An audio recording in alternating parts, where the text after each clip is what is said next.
Le présentateur de la matinale de France Inter, Nicolas Demorand évoque son regret d'avoir décliné une proposition de son frère Sébastien, décédé en 2020.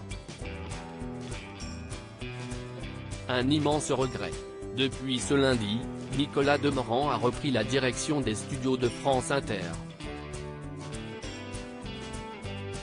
Depuis 2017, le journaliste de 52 ans présente effectivement la matinale de la station, en duo avec Léa Salamé.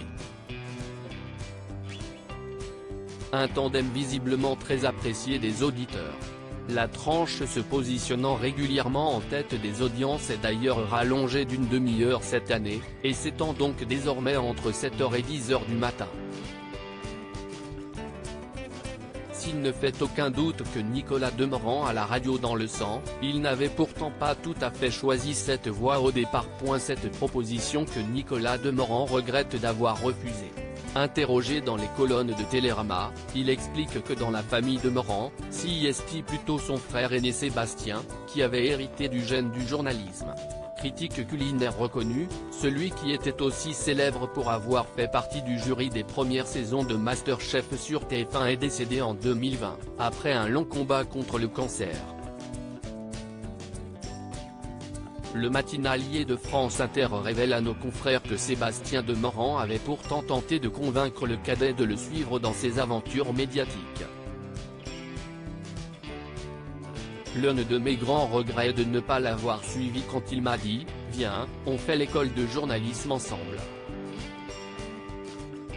Je voulais le laisser respirer. Il l'a faite seul, a été un excellent élève puis présentateur et reporter à Europe 1, confie aujourd'hui le complice de Léa Salamé. Nicolas Demorand évoque son frère Sébastien. « J'ai su après sa mort qu'il était fier de moi. Passé par Normal Sup, cet agrégé de lettres modernes, a donc d'abord été professeur, mais s'est rapidement intéressé à la radio. J'ai mené de front l'enseignement et mes premiers pas à France Culture », rappelle-t-il à nos confrères.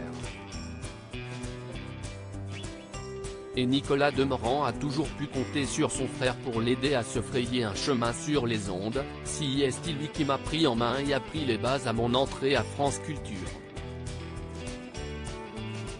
Il est resté une oreille affûtée, jusqu'à la fin, pour me dire ce qui allait ou pas. Il était impitoyable, pour une transition ou une tournure de phrase. Il m'a vraiment aidé, et j'ai su après sa mort qu'il était fier de moi », a-t-il assuré avec émotion.